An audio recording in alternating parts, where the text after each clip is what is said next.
আজি মই লৈ আহিছোঁ এটা আলু পৰাঠা ৰেচিপি যিটো আমি সকলোৱে ভাল পাওঁ। তো দেৰি নকৰি ভিডিঅ'টো ষ্টাৰ্ট কৰিছোঁ। তাৰ কাৰণে লাগিব আমাক 4 কাপ আটা। আমাৰ ঘৰত যিহেতু মেম্বাৰ বেছি আছে সেইটো কাৰণে মই 4 কাপ আটা লৈছোঁ, বা ময়দাও ইউজ কৰিব পাৰে।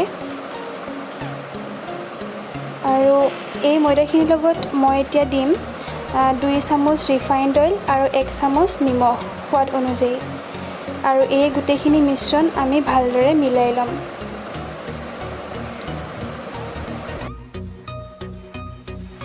গোটেইখিনি মিশ্ৰণ ভালদৰে মিলাই লোৱাৰ পিছত এতিয়া আমি কুহুমীয়া গৰম পানী লৈ অলপ অলপকৈ আটাখিনি দি ভালদৰে আমি আটাৰ ডোটো বনাই ল'ম।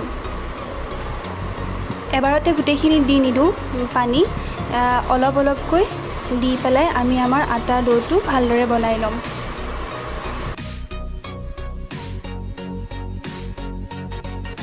আটাৰ ডোটো বনাই লোৱাৰ পিছত এতিয়া আমি অলপমান ৰিফাইন অইল হাতত লৈ এনেদৰে ডোটোৰ ওপৰত সানি 15 মিনিটৰ বাবে আমি ৰাখি দিম।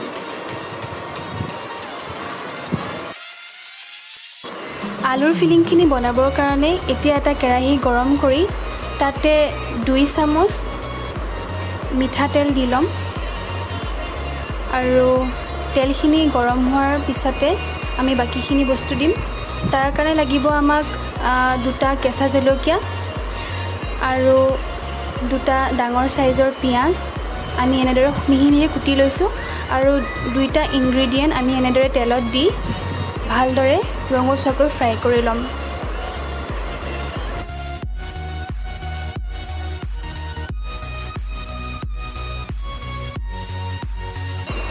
পিঁয়াজখিনি এনেকৈ ৰঙচুৱাকৈ ফ্ৰাই কৰাৰ পিছত আমি দিম 1 চামুচ হালধি, আধা চামুচ জলকীয়া গুড়ি আৰু সোৱাদ অনুযায়ী নিমখ।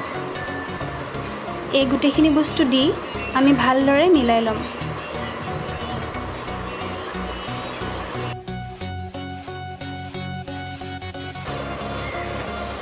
এনেদৰে পিঁয়াজখিনি ফ্ৰাই কৰাৰ পিছত এতিয়া মই ইয়াতে 3টা ডাঙৰ চাইজৰ আলু দিম, যিটো মই ভালকৈ বইল কৰি পিটিকি লৈছিলোঁ। আৰু আলুখিনি এনেদৰে দি পিঁয়াজ আৰু মছলাখিনিৰ লগত ভালদৰে ফ্ৰাই কৰি ল'ম। ফ্ৰাই কৰি লৈ এতিয়া আমি আলুখিনি অলপ সময় ঠাণ্ডা হ'বৰ কাৰণে দিম। এতিয়া আমি পৰাঠাটো বনাবৰ কাৰণে ৰেডি কৰি ল'ম। তাৰ কাৰণে আমি আগতে মাৰি থোৱা আটাখিনিৰ পৰা এটা এটাকৈ এনেদৰে ডো বনাই ল'ম।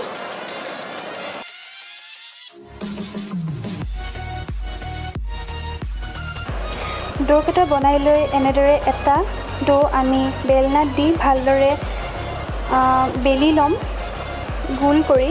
বেছি পাতলকৈ নেবেলোঁ, যিহেতু আমি আকৌ এবাৰ বেলিব লাগিব আলুৰ ফিলিংখিনি দিয়াৰ পিছত। সেইটো কাৰণে প্ৰথমতে আমি অলপ মোটাকৈ বেলি ল'ম।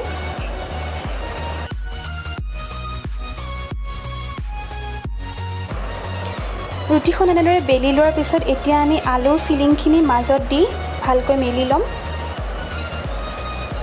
মেলি লৈ ৰুটিখন এফালৰ পৰা এনেদৰে কুচাই কুচাই আনি মাজত ৰাখি পেলাই আমি ভালকৈ পকাই দিম, যাতে আলুৰ ফিলিংখিনি বাহিৰলৈ ওলাই নাহে বেলি দিয়াৰ পিছত।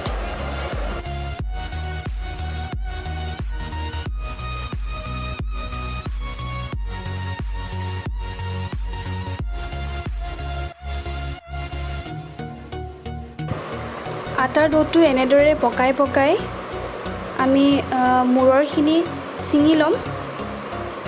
আৰু ছিঙি দি অকণমান আটা দি পেলাই আকৌ ডোটো ভালদৰে বেলি ল'ম। এনেদৰে হাতেদি মেলি মেলি আমি বেলি ল'ম পাতলকৈ। আৰু চাব যাতে আলুৰ ফিলিংখিনি ফালি পেলাই বাহিৰলৈ গুচি নাহে।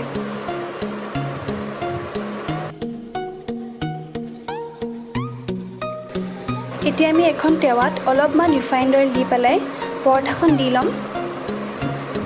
দি আৰু অলপমান ৰিফাইণ্ড অইল পৰঠাখনৰ চাৰিওকাষে দি ল'ম, যাতে ভালদৰে পৰঠাখনৰ ভিতৰত তেলখিনি সোমাই যায়।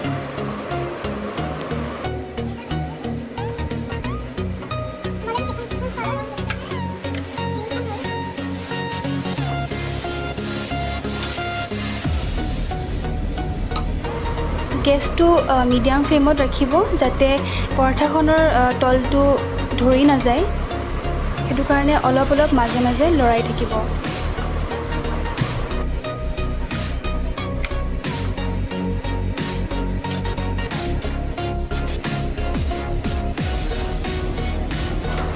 এয়া চাওক মোৰ পৰঠাখন হৈয়ে গ'ল এতিয়া মই পৰঠাখন অলপমান বুটৰ চাটনি আৰু ভেজ তন্দুৰী মেয়নিজৰ লগত চাৰ্ভ কৰিছোঁ আপোনালোকে এয়া পৰঠাৰ লগত চব্জি বা আচাৰৰ লগতো চাৰ্ভ কৰিব পাৰে এয়া চাওক মোৰ পৰঠা ৰেডি